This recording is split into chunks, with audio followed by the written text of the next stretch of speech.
Suicide Prevention: Christopher Batista, Marissa Kaufman, Emily Eckerson, Tanasha Goins, Chandrika Jackson, and Victoria Stevenson.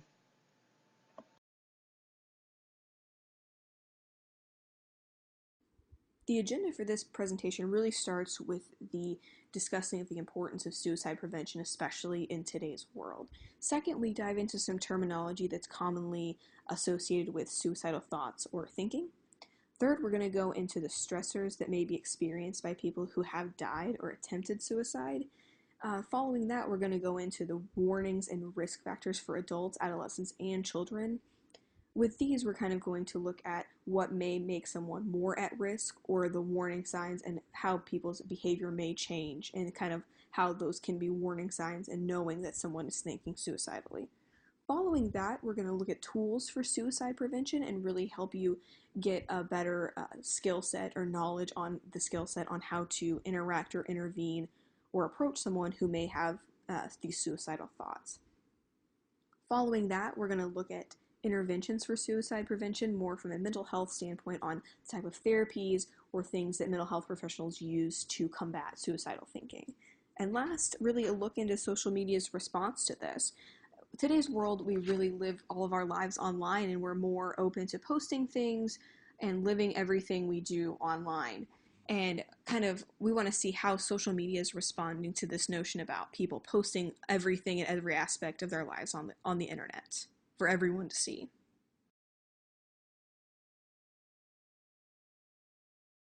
The purpose of this presentation is to provide a general understanding that the problem of suicide prevents in the United States. We also hope to show you who the type of people that may be at risk for suicide and what to do if you identify someone who is at risk for suicide.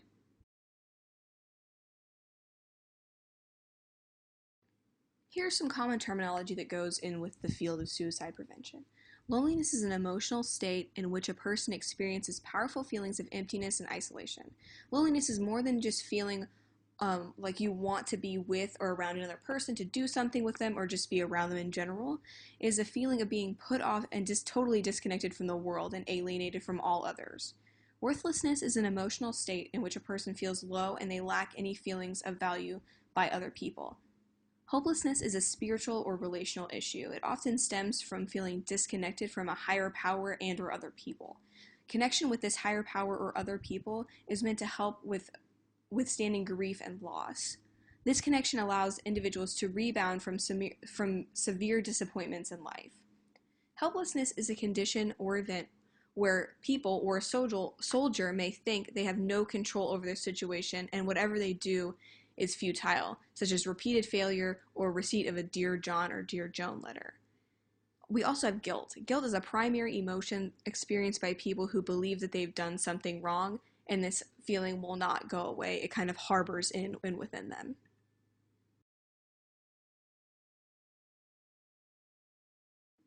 For this section of stressors experienced by people who died or attempted suicide, we kind of looked more into the soldier aspect as there's a lot of data on soldiers who have attempted or died via suicide. So the risk factors here just basically raise the risk of an individual becoming suicidal. It doesn't necessarily mean that that person is currently suicidal, but they may become suicidal in the future.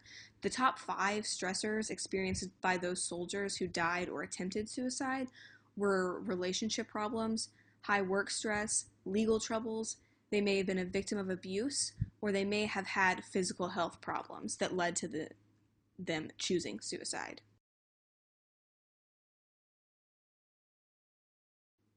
Some risk factors for children and adults include previous suicide attempts, a close family member who may have died by suicide, past psychiatric hospitalizations or diagnosis of a mental illness, a recent loss, and these recent losses could be the death of a family member or a close friend, a loss of a relationship like a family divorce, the divorce or separation of your parents, of you, or even a breakup with a girlfriend or boyfriend.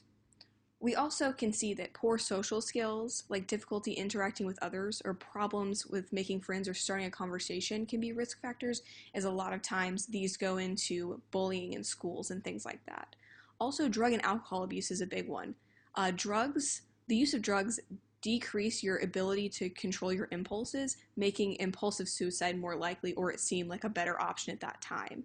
Also, some people try to self-medicate and end up becoming more depressed and convinced that suicide is the right option for them.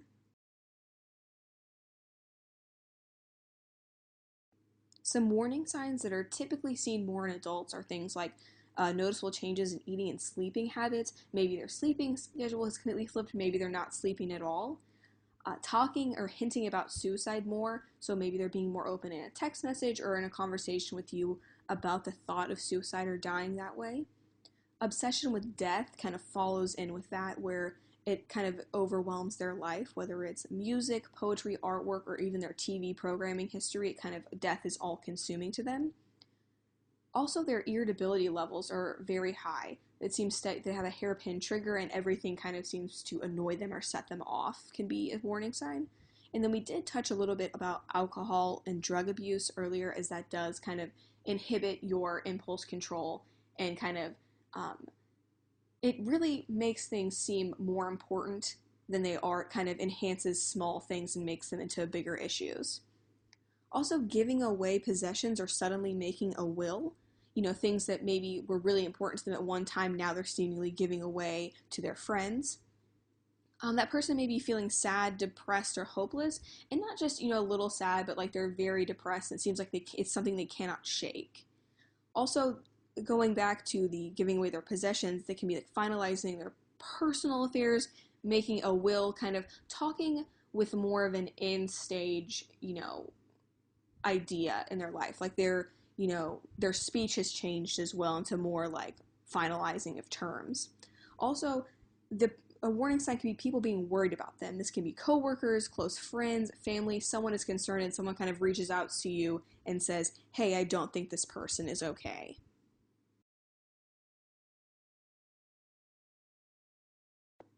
Some warning signs that are now more tailored to adolescents are noticeable changes in eating and sleeping habits as well. That can be that they're not eating at all, or maybe their sleeping habits are, they used to be, not someone who slept a lot, and now they're spending all their time sleeping, or the exact opposite, where they did tend to sleep in and now they're not sleeping at all. Another one is unexplained or unusually severe violent or rebellious behavior. Not just your normal teen rebellion, but at a more extreme level. Running away, unusual neglect in appearance. So, maybe they're threatening to run away, they are running away, they cannot be found. And they really, maybe someone who used to take a lot of pride in themselves getting ready for school is now, just getting up and going to school and not even caring, not even trying anymore. That's how that can appear. They can be hostile towards other children and really unwilling to be their friend or, be friendly. Withdrawing from their peers, their colleagues in school, their other scholars, their friends, just kind of isolating themselves. Giving away their prized possessions, feeling sad or depressed, again, kind of these depression uh, type events kind of go along with withdrawing from their peers and their, wanting to spend more time alone and isolated. They too can become obsessed with death, in their form of artwork, poetry, music, television programmings. Complaining about things that are not real. They may be a little out of their mind, so to say, so they're complaining about things that are not they're actually happening. Another one can be talking about death a lot. Again, kind of going back to that adult one, they talk about it, it's becoming more on their minds, their forefront, and it goes in with that obsession of death. They're talking about it, it's all consuming to them. Also, teachers or other students or counselors may be coming to you and telling that your kid is acting up, they're acting differently in school towards their peers, and again, they're kind of experiencing that rebellious or violent behavior.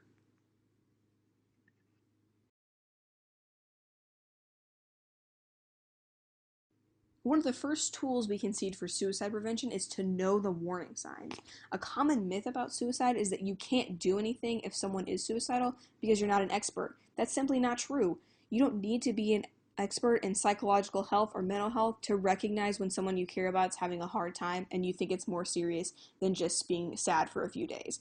The best way to prevent suicide is to recognize these troubling signs and seek out help.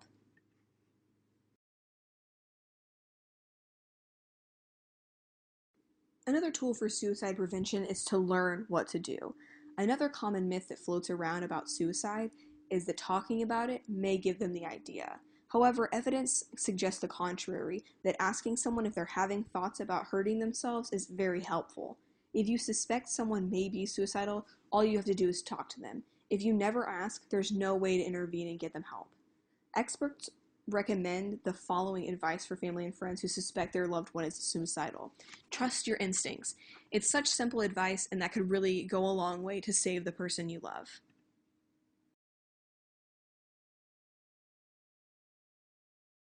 Another tool for suicide prevention is just being there and willing to listen. You can ask them questions without being judgmental or judgmental tone of voice, like, are you thinking about killing yourself? Or have you tried to end your life? Or do you think you may try and kill yourself today? These allow you to determine if the person has a specific plan in place to carry out their suicide.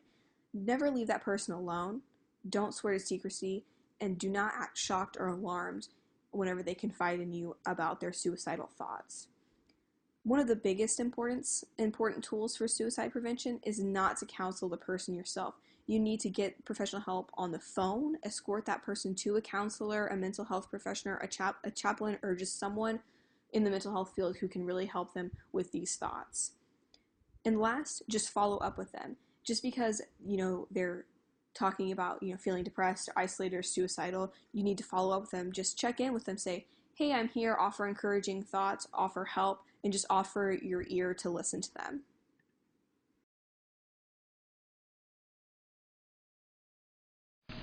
Tools for suicide prevention are vital in this type of situation. Listed below is a National Suicide Prevention Lifeline, and that number is 1-800-273-8255. Also, there's a website called National Suicide Prevention Chat, and the link is provided.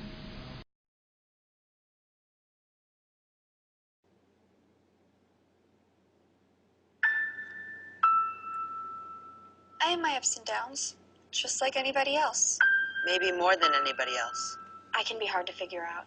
And I like my privacy. I don't want you looking over my shoulder all the time. But you know your kid better than anybody else.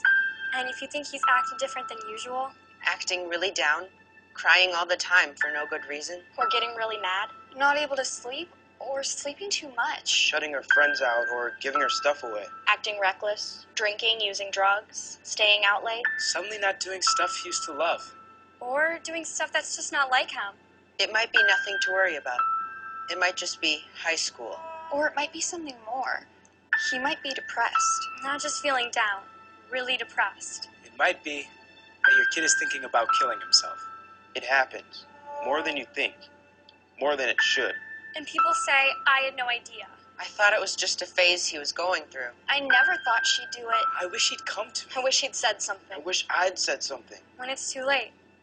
So if you think your kid's acting different, if she seems like a different person, say something. Say, what's wrong? How can I help? And ask straight out. Are you thinking about killing yourself? It doesn't hurt to ask. In fact, it helps. When people are thinking about killing themselves, they want somebody to ask. They want somebody to care. Maybe you're afraid you'll make it worse if you ask. Like, you'll put the idea in their head. Believe me, it doesn't work that way. It doesn't hurt to ask. In fact, the best way to keep a teenager from killing herself is to ask. Are you thinking about killing yourself? And what if they say yes? Or maybe. Or sometimes, Well, here's what you don't say. that's crazy. Don't be such a drama queen. You're making too much of this. That boy's not worth killing yourself over. That's not going to solve anything. You're just trying to get attention. You're not going to kill yourself. What you do say is, I'm sorry you're feeling so bad. How can I help? We'll get through this together. Let's keep you safe.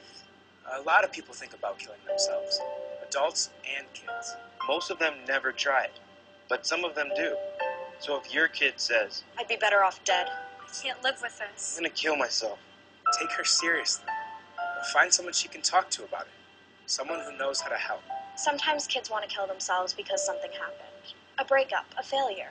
But sometimes it goes deeper, and it's not going to go away by itself. Get some help. Talk to your doctor. Or a counselor at school. Or your minister. But don't just let it drop. And make sure that your kid always has someone to turn to. Someone he trusts. Make a list together, right then. 3, 4, 5 names. Put a suicide hotline number on there too. Have him keep that list in his wallet so he always knows where to turn. Make sure your home is safe. If you have pills she could use to hurt herself, lock them up. If you have a gun, don't just lock it up. Get it out of the house. With bullets, too. And one more thing. If you think your kid might be about to hurt himself, don't leave him alone. Take him to the emergency room. Call 911 if you have to. We all have our ups and downs, but sometimes it's more than that. If you think something's wrong, the only way to find out is to ask. Ask straight out. Are you thinking about killing yourself? Don't wait until you're sure. Trust your gut. Because it never hurts to ask. And it can make a big difference. All the difference. In your kid's life.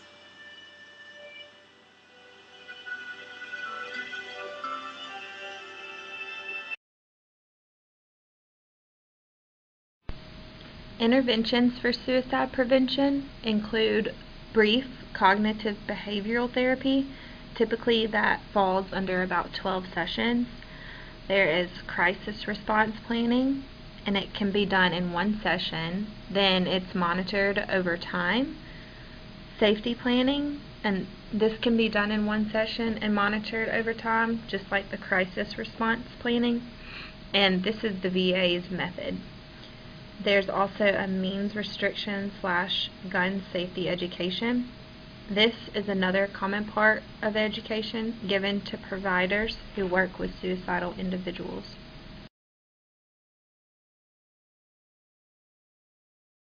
Cognitive behavior therapy aims to change the thought pattern, the beliefs we may or may not know we hold, our behavior in order to help us face our difficulties and more effectively strive toward our goals. Cognitive behavior therapy is a hands-on approach that requires both the therapist and the client to be invested in the process and willing to actively participate.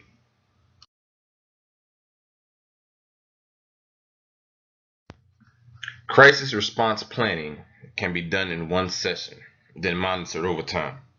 A crisis response plan is a very important component of any disaster plan. It can act as a guide to help you quickly contain the crisis and provide essential information for and during the recovery process from the impact.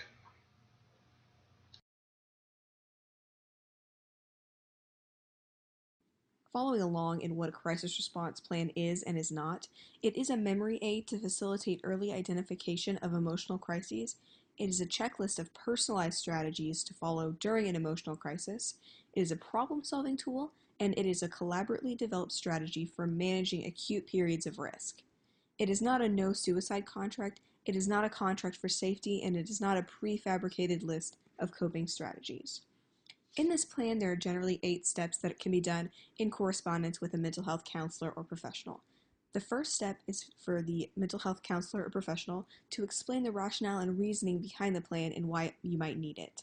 The second is for that same mental health professional or counselor to provide a card for the patient to record their plan on. Third is to help them identify personal warning signs. Fourth, to help them identify self-management strategies. Fifth, identify all their reasons for living. Sixth, have them identify their social supports and structures in their lives. Seventh, provide crisis and emergency steps to follow when they're feeling at risk. And 8, verbally review the card with them and rate their likelihood of use. Some tips to get the most effective crisis response plan is to ask patients to generate ideas for themselves by asking them what has worked for them in the past. Also, it is common to use index cards or business cards for this, not sheets of paper. This allows it to be laminated. It allows you to write on it handwritten. That way, the ideas are flowing more from you and you feel more connected to it. Also, it's smaller so you can carry it around with you. It's a great size to take a photo of so you always have it with you.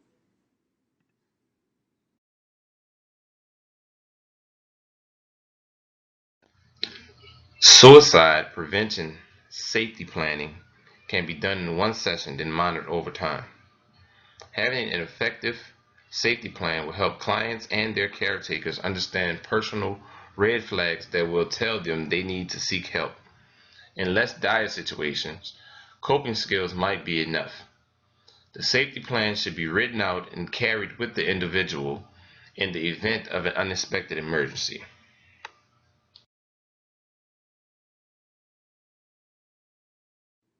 The suicide safety plan is a great intervention that can be used and is a little more informal and has more patient-heavy details on it that really help to make it a more customized plan for each individual. So here are some great tips on how to create a suicide safety plan. First, find things that you find comfort or calmness in or put you at ease. So maybe an at-home spa day, doing your nails, doing a face mask, and just relaxing. Maybe it's listening to your favorite music album, or maybe it's exercising. Anything like that is great. Next, identify all your reasons for living. So your children, your spouse, your dog, your friends, your parents, any extended family, anything like that is important to outline. Also, imperative, who you can talk to, outline these and write them down.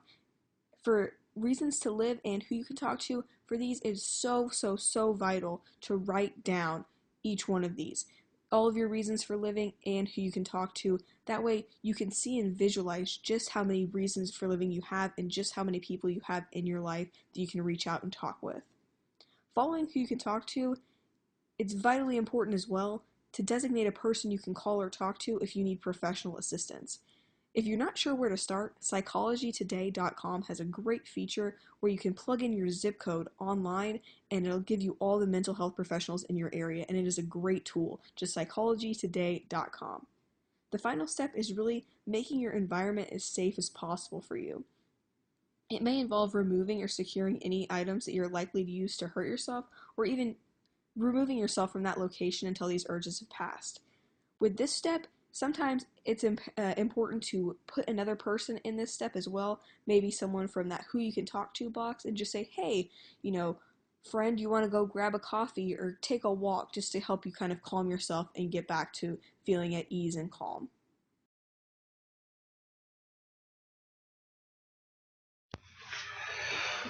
Means restrictions can be successfully completed by altering the environment and limiting access to known complications of the patient. An example of this method is gun safety training that is given to individuals who work with suicidal patients.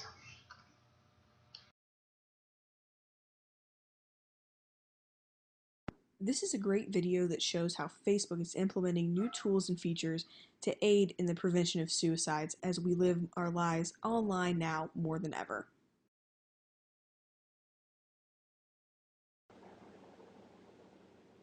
Facebook is partnering with mental health organizations on a new tool to help prevent suicide. Here's how it works. If a friend posts something troubling on Facebook, you can report it. Facebook then reviews that post, and then they offer options for the person in distress. That person can connect with a mental health expert, they can reach out to a friend, or they can look at tips that might help them work through their feelings. Ursula Whiteside is a research scientist at Forefront. That's one of the mental health groups that's working with Facebook to develop this. She's here to tell us more. Ursula, thanks very much for being here. Hi, Sarah. It's good to be here. Now, this is obviously a really important tool, and Facebook already had kind of an existing suicide prevention tool. You guys worked to make it better. What did you think needed to be fixed? What had to be improved? That's right. Yeah. Well, just a little context here as well that, 2013, there were 41,000 suicides in the United States, and most of us aren't really aware of that. That's equivalent to the number of breast cancer deaths in the United States, but you see a lot of people in pink. You don't see a lot of people in, for example, red, concerned about suicide. And Facebook has approximately 82% of the United States population are on Facebook, and that means that the potential impact here is enormous. And so what Facebook wanted to do was to include people who had been through the experience of being suicidal in improving their tool and making it even more useful than it already was. So those people with what's called lived experience were included at every step along the way. People who had been suicidal, who had made suicide attempts, were consulted, helped develop the product, and help improve it as we went along. Now, in addition to all the support options you guys offer for people who are in distress, you also included a tool that supports the friend who raises the red flag in the first place. Why is that so important to you? That's a great question. And also, taking a step back, if you're a friend who's concerned and you go to Facebook to say, what should I do? I'd like Facebook to look at this. Facebook will first say to the friend, actually, it would be more helpful if you reached out to the friend, or if you did some of these other things before, having us take a look at it, because it's that direct contact that's going to have the most impact. And so the tool itself, if you do decide to go ahead and ask Facebook to take a look at the post, then Facebook will look at it. If it looks like it is suicidal content, they'll offer resources. But what it gives the person who is the concerned friend it is some tips, like how to go about communicating with your friend in a way that is going to be most useful for them. Because a lot of people don't know what to do when somebody's having a lot of emotion or distress, and that's actually the time when it's absolutely most critical that you know what to do. Now, Ursula, I'm curious about this from a personal perspective because you have gone through this. You have had these suicidal thoughts yourself, and I feel like there are going to be a lot of people who see a friend post something on Facebook and they sort of hover over that report button for a second, and they're not really sure if they should take that step, if they should go through and click the button. So what would you say to people who, to people out there who just don't know what to do? Well, you can get access to that content on the Help Center, but also it would be to ask the question directly, like, are you feeling suicidal or having thoughts of suicide? And if they are, to really step back and listen. So this is not a time to make recommendations or to have judgments about their experience or to say they shouldn't be feeling this way. This is really a time to be a friend that listens, and it is non-judgmental. You acknowledge their emotions, you demonstrate real respect, you communicate their value as a human being on this planet, and you would try to empower them and yourselves in the process. And these are guidelines that Holly Hetherington at Facebook has kind of promoted and moved forward with. Like, these are some of the best steps for how do we best interact with our customers and give them what they want. Right. And Ursula, so what's the line between when you should report something to Facebook and when you need to take a more direct action? I mean, what do you do if it seems like there might be imminent danger? So if there's imminent danger, if the person is saying, I'm about to kill myself, or you know them well enough that the post gives you a pause, you get goosebumps, you know something's wrong, that's when it actually is time to call them right away, immediately, see if you can reach them. If it's very clear that they're about to harm themselves, then I would recommend reaching out to local law enforcement to do what's called a wellness check. And I know that there's controversy around that, and sometimes that isn't the most helpful thing. And at the same time, for many, many people, that has saved their lives in that moment. Not that the problem is over, not that is solved things for forever, but getting through that moment, for some people, it has been helpful. Yeah, clearly this is a very important tool and hopefully one that will help save lives. Ursula, thanks very much for being here. Thanks, Sarah.